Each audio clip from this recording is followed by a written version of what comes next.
Hello, everyone, and welcome to the Playcallers podcast. Today, we're going to talk about a variety of multiple things relating to sports, the NFL, the NBA, basketball, and other school sports, and just other stuff that are on our minds. I'm Trent Medley, and today I'm joined by my co-host, Jake Festoso. Jake, what's up? Hey, how you guys doing? And we have an amazing guest who took time out of his day to be here. And welcome, Frank, everybody. Thank you for having me. Okay, so the first thing I wanted to talk about today, um, one of the craziest things to happen over NBA history, the Lakers traded Anthony Davis and some other people for Luka Doncic to the Dallas Mavericks. Jake, I know you're a Kyrie fan. What are your thoughts on that? Man, I could not believe my eyes and ears because it was you who informed me about it because it was about like 11 o'clock, 12 o'clock on a Saturday night, right?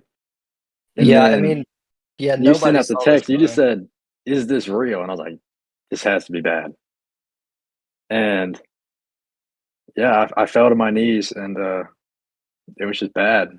Yeah, this trade in particular, like, not even LeBron knew, not even like JJ Redick or Jason Kidd knew about it. I mean, it was really well kept, a really well kept secret and very shocking. I mean, Luka Doncic, obviously, in my opinion, he's in contention for like the best athlete in the state of Texas, other than maybe CJ Stroud.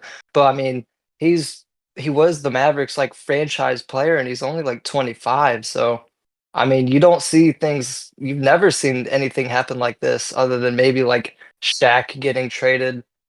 There's some concerns whether it's like a good fit or not for the Lakers because obviously now they don't have any bigs. And AD was just complaining that like they need another center or so another big man to help them on defense. And then obviously on the Mavericks side, I mean they lost their franchise player.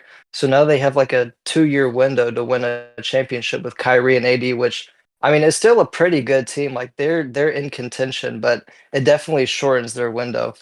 Frank, what do you think about this trade? Listen, congratulations to the Lakers for being NBA champions. LeBron's getting his sixth ring, but Luca better understand something. He better sit down because this is still LeBron's team. Let's be for real, or he may have to trade Luca. Why do you say that? Listen, LeBron. Listen, he's still in his prime. Like he still has finals still in him. I I think mean, he's gonna win this year. yeah, wasn't he like the Western Conference Player of the Week at like age 40? So he's definitely getting up there, but I mean, he has the most longevity out of any other athlete. Maybe Tom Brady's also in contention there, but like definitely in the NBA, he's definitely got a lot of longevity and like athleticism, and he still got it for his age. So I Listen, mean, if they need a center, the Philadelphia 76ers, we'll give y'all Joel Embiid. Y'all can take him. We don't want him. why don't y'all want him? Yeah, what's the meaning of that? Listen, like he's never on the court. He doesn't care about basketball. Why should we be paying him all this money for him not to play every game? What do you propose the Lakers give up for Joel? Listen, it doesn't have to be anything special. Just get him off of our hands. And take Paul George. Can Joel Embiid take Paul George with him too? So are you suggesting that they do a rebuild? Listen, it's time to build around Maxi. I mean, he's still very young. Well, they also just got a brand new rookie who's actually been killing it on the court, but unfortunately he's injured right now, Jared McCain. It's time to tank for it's time to go back through the process. Our Are you trying window to get Cooper Flag? listen, absolutely like I think it's a little guys too a late. I stud. mean, what seed are the Sixers? I think it's a little too late for them to tank. We're like one of the bottom seeds in the NBA. So Jake, what grade would you give the Lakers for this trade? For the Lakers, I'll give them like an A. Okay. I mean, even if this doesn't work out Come with on. Braun, even if it doesn't work out with Braun, I mean, if he stays, you have a franchise player set up who's going to be averaging in the playoffs. He averaged a 30-point triple double. So you're going to have him for the future, for possibly the next at least 6 years if he signs. They did give up a draft pick, but I think that they won that trade for sure. Okay, Frank, what grade do you give the Lakers for this trade? A plus. I give the Lakers a B plus Wow. simply because I mean this is really a long-term trade. This doesn't put them anywhere in contention for like this year until they get a center. And then in my opinion, I mean this obviously means that they're not building around Braun anymore. So it's a really good trade because they got their next franchise player for like the next decade or so.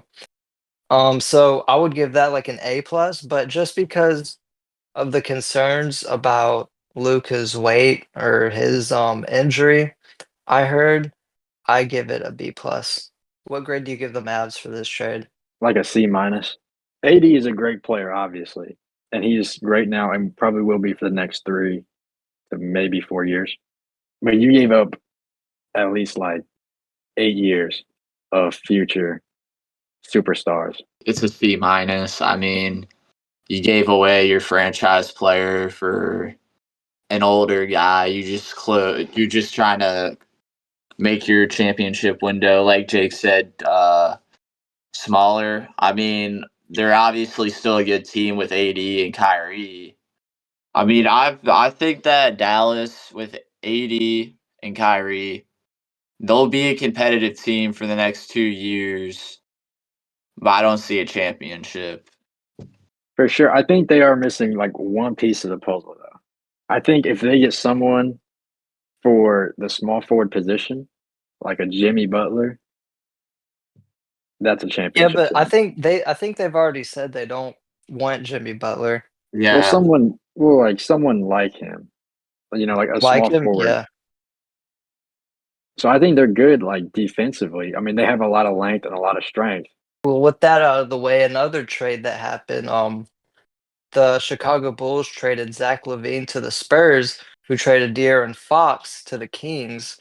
The Bulls just got their 2025's like second round pick back, and I mean, a 3-and-D player who can't even shoot and who can't even play defense. So, in my opinion, as a Bulls fan, not a very good trade. I mean, at least we got Zach LaVine off of our hands. This should have happened like 2 years ago, but I mean, it's time to rebuild around Jay Giddey. Um, Obviously for the Spurs, they're definitely the big winners in this trade. They pair up Wemby, who's is probably one of those untouchables. Like he's one of the best prospects we've seen in the game, and you finally pair him up with a point guard and De'Aaron Fox. Like that's a dangerous duo for years to come.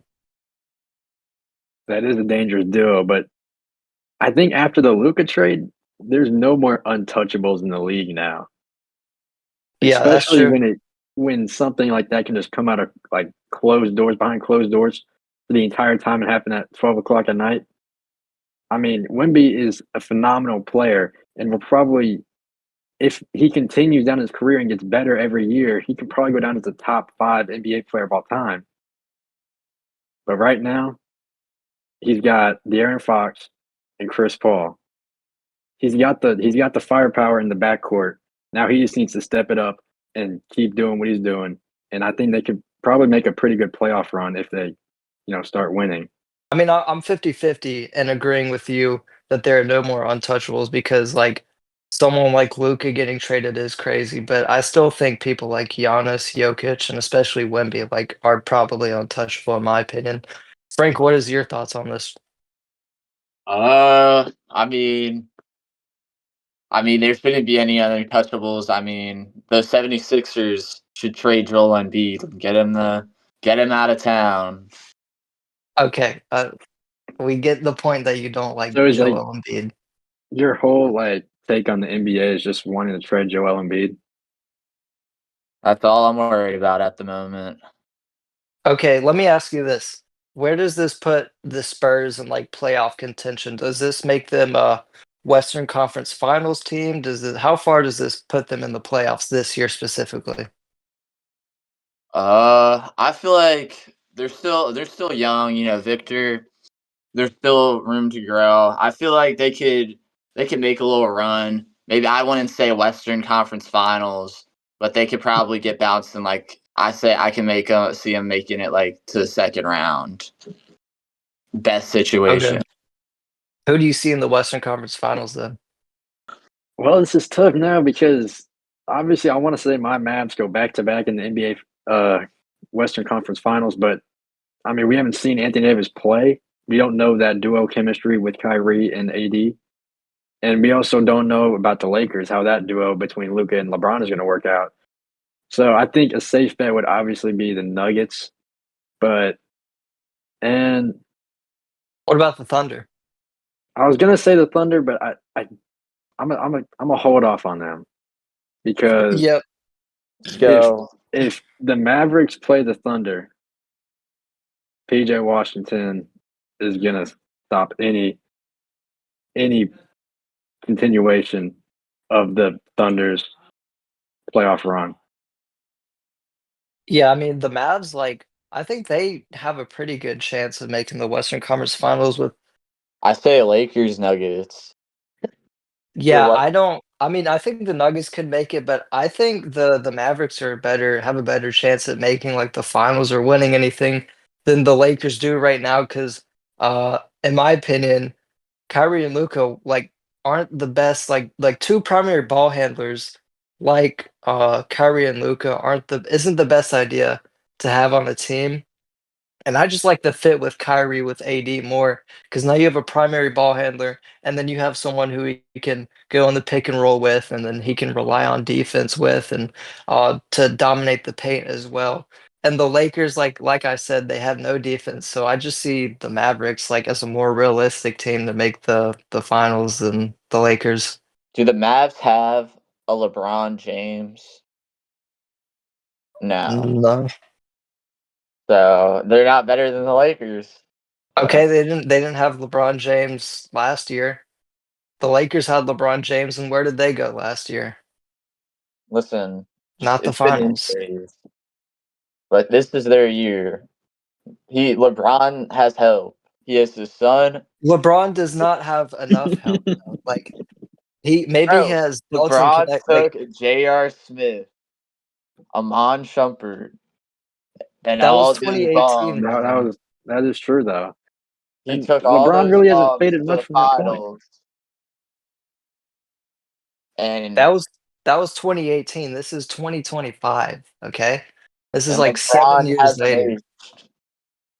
Look, LeBron is a 40-year-old, and his help is Luka Doncic, who's like basically the same player as him on offense, minus like the athleticism and minus like he's not the same player as him on defense. I mean, he's not horrible on defense, but he's nowhere near LeBron's level. So, I mean, I in my mean, but opinion, no I one's see on Luka as LeBron's either level. a small forward or a point guard, even though I think the Lakers could use another primary ball handler. And then you have like Dalton Connect, who's a rookie, and then Austin Reeves, and you have JJ Redick coming in with his a new whole offensive scheme that does not really fit LeBron well, in my opinion. So I just like I don't see this team as the greatest fit for LeBron. Listen, they can just fire JJ Redick. Who needs them when you can just have LeBron be your head coach? That'll be like the fourth head coach they've gone through now. And I don't think LeBron wants to be a head coach. He's Why probably going to not? be a GM. I mean, he already is the GM. I mean, saw the late you saw Cleveland. Do He you traded like believe that? Do you believe that he didn't know about the Luka trade? listen, he's the one that wanted the trade to happen. Like the media makes you believe that he You didn't want. really think he would have wanted to trade AD? Listen, 80's just old. Now they got Luka Doncic. LeBron can be the center. I mean, So Jake, what grade do you give the Spurs for this trade? The Spurs, what did they give up? Because I can't remember. I think it was like Kevin Herter, I think. Yeah, this is the I W mean, trade. they gave up yeah, they gave up, like, a 3 and D guy who can't shoot the 3 and who can't play defense. They gave back, Who's just a 20 guy? 2025 second round pick and like some other role player who like doesn't Mm, even matter. yeah, So I'll give that an A plus for sure. Frank, what do you give this trade? I'll give it an A. Yeah, I agree In a with few y'all there. words, I think this is I mean the Spurs definitely won the trade deadline so far. So I give this an A plus because somebody like De'Aaron Fox, who's younger, unlike what they've been going unlike the guard that they've been pairing Wemby with right now, Chris Paul. I mean, that's somebody you need. I mean, he's got crazy athleticism. I mean, I think he's like really good at getting steals, so he provides you some defense, and then offensively, like Wemby doesn't have to carry the team. So yeah, I give that an A plus for sure. So Jake, what grade do you give the Kings for this trade? well, like that's difficult because to me, they took on the burden of having Zach LaVine, and while he is a great player, great dunker, Splash and his splash. his, his paycheck is ridiculous for what you're getting. Yeah, I mean, the only concern I would have with him is, I mean, he does, or when he was with the Bulls, he did get injured a little bit, and then they were kind of stacking up, so he was kind of unreliable. It was getting to a point where you couldn't really rely on him. Yeah, personally, I'm gonna give this like a D. I mean, they are reuniting Zach LaVine and DeMar DeRozan, which Yeah. I mean, it's cool to see him on the same team on a different team. But I mean, I don't see them going too far with this. Don't even think this is a playoff team. What grade do you give them? D. I mean, like, why would you give up De'Aaron Fox for Zach LaVine? Yeah, the next trade, what was it? It was Chris Middleton to Kyle Kuzma. I mean, this trade, it's nothing about fit. It was really just about freeing up cap space for the Bucks. But still, like, if you're the Wizards, why do you want Chris Middleton? Like, that's not. And you gave up a second round pick. The Wizards gave up a second round pick when you're the ones who's supposed to be rebuilding. I will say this: there is no like bigger poverty franchise than the Wizards. I mean, this was like you're giving up more and you receive Chris Middleton, which is a great player, but I He's mean, gonna he's lead getting them up to there the in age. playoffs. How was that, Frank? Obviously, they believe in him if they're trading. I don't know. Maybe they see something that we don't. Wait, you think the Wizards believe in Chris Middleton, Yeah, who's averaging like 2 games a month? Like he doesn't play. He's the same thing with Joel Embiid. He doesn't play. I think he's gonna magically get healthy and start winning. What about the Bucks side of this For trade? the Bucks, I think it's obviously an upgrade because you're getting a draft pick and you're getting Kyle Kuzma, which I think is better than Chris Middleton right now. So I mean, yeah, if Chris Middleton was fully healthy, like he's way better defensively and a way better shooter from three. Like he's one of those 3 and D guys that like a team really needs to make a solid run. Like he was one of the reasons that they won that championship in 2021, especially when Giannis was out for the Eastern Conference Finals against the Hawks. So I just if Chris is fully healthy, then definitely don't trade him. All right, so Jake, what grade do you give the Wizards for this trade? the Wizards like a D minus. Okay, I why do you don't give them that? I don't think this sets them forward any. It might set them back even by a long shot. I mean, you're giving up a pick and you're taking in Chris Middleton, which is he's been questionable over this time period.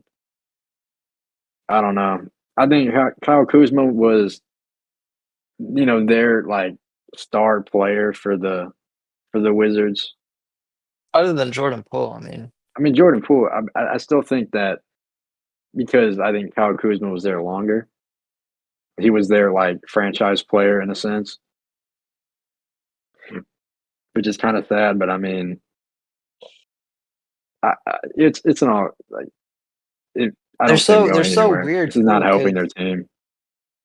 yeah, it's so weird too, because last year for Christmas I was in Washington and I saw them play the Pacers with Tyrese Halliburton and Miles Turner, and this was like fresh off of them going to the play, not the play-in tournament, but the in-season tournament, and then they beat them by like 10 points or 20 points, and like both Jordan Poole and Kyle Kuzma both had 40 points. So I mean, they have the potential to score a lot, especially Jordan Poole. But I mean, I guess that was just an off night for the Pacers. But Frank, what grade do you give the Wizards for this trade? It's a D. I mean, the Wizards still are in a playoff team with Chris Middleton as their franchise player now. I mean, they're probably gonna just keep contending for lottery picks for the foreseeable future. Jordan Poole's their franchise player. Well, he's not their franchise player because like you have to be him to be a franchise player, but he's their best The player. Wizards franchise player. I mean, they don't have a franchise player. Maybe Exactly. are if he steps it up, but Didn't they draft Alex Sard? What's up with him? I mean, he was I he was remember he drafted. did really like bad and like season Well, yeah, or but summer league. that was the summer league, but he was just named Eastern Conference Rookie of the Year or Rookie of the Month. Me personally, I give this trade like a C because this doesn't really mess them up or anything. So it just doesn't do anything for the Wizards. All right, They're Jake, gonna. what grade do you give the Bucks for this? I'll go like a B, B minus.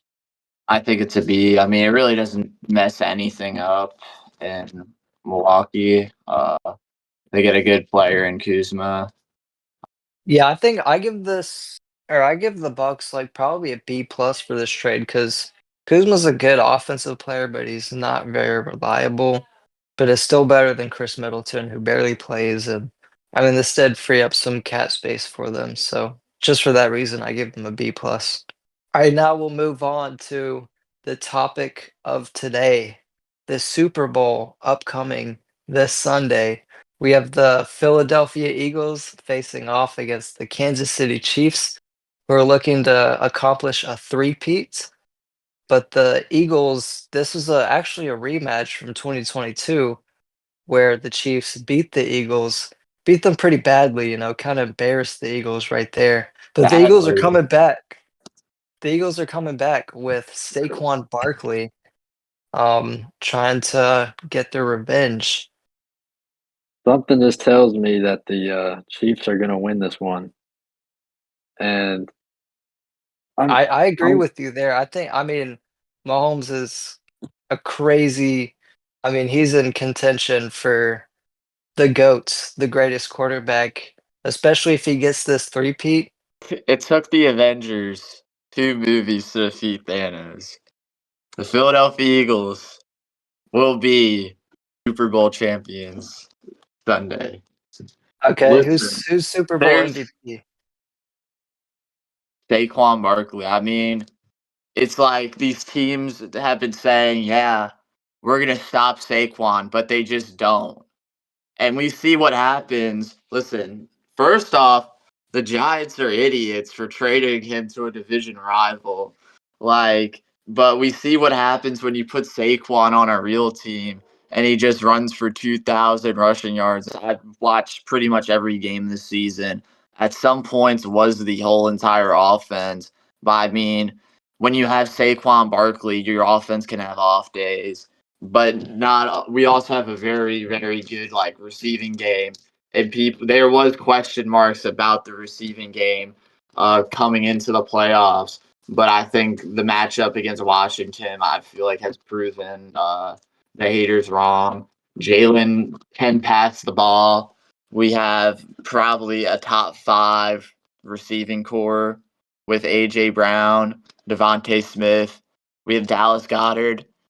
So I mean, and Jalen Hurts, I mean, has been getting a lot of hate this season, but my opinion, he is at least a top 10 quarterback in the NFL. And the defense is revamped, and I mean, the defense has got a lot better as the season has went on. I mean, uh, do the Chiefs have Jalen Carter? No. But they have Chris Jones. Jalen Carter is a lot better than Chris Jones. I mean, and Is he? it's just let's not. I don't know about that one right there. I think I, they definitely got. I mean, Saquon Barkley's definitely better than Pacheco. The Eagles receiving core is definitely better than the Chiefs. I'm not too sure about the O line or any of the like all the around O line, defense, but I'm pretty sure Chris probably one of the Jones is best. better. The O line, the Eagles O line is at least top 5. I mean, yeah, we lost Jason Kelsey, but we literally got Cam Jurgens, who in his first season starting was a Pro Bowler in his first year. Hallie Roseman has done a really good job with building this team up because I remember probably like 4 to 5 years ago, the Eagles went like 4-11, and everyone was asking for his job, and that like span he's built us in up to Super Bowl contenders, and we've made the Super Bowl 2 out of the last 3 years. So I mean, I feel like this is the best Eagles team in Eagles history. Like this team is better than the team that won the Super Bowl in 2018. All right, what's your score prediction? I think it's with Mahomes. It'll be close. 31 28 Eagles, and the Eagles win from a last minute field goal. I mean, even if Saquon doesn't pop off, we have Jalen Hurts who can carry the load. So we have a really good run game. All right, Jake, who do you think's gonna win this? I'm gonna take the Chiefs, and I think the final score will probably be like 24 to like 13. Who's your Super Bowl MVP? Mahomes, Mahomes. unfortunately. Okay. You know, I was gonna agree with, or I actually was agreeing with you there at the beginning, Jake. But Alex kind of changed my mind, talking about Jalen Hurts and what the Eagles management has done with this team and just how talented they are. And they're still young and like how well-rounded they are. So for that reason, I'm gonna have to take the Eagles for this matchup. And But then score. I'll probably say like 21 Chiefs. I'll say 31 Eagles. And then yeah, I got Saquon as my Super Bowl MVP. All right, now let's move the topic over to Auburn High School sports. Last Thursday, Auburn took on the Opelika Bulldogs again in overtime thriller. They were trailing by like 15 points pretty much all throughout the first, second, and third quarter. And then amazing performance by players like Antoine Daniels and Tabari Allen. Jake, what did you think about that performance I or mean, that game? Antoine Antoine Daniels really just saved it right there. I mean, he stepped up when he needed to. He made shots. He made tough shots. He made all the shots that he needed to. The Opelika had a complete meltdown the entire like fourth quarter. They missed. I mean, it was a very rowdy environment, but I mean they probably shot like 40% from the free throw line. I mean, you're not going to win any games if you're shooting that low of a shot percentage from the free throw line, let alone being up 15. And All right, everyone. Thank you for watching this episode of Playcallers, where we talk about school sports, other sports, and just what's been going in our minds lately. I am your host, Trim Edley, with my co-host, Jake Festoso. I want to give a huge shout out to Frank for taking time out of his day for being here and being with us and debating and spreading his positivity around. We'll see you guys for the next edition.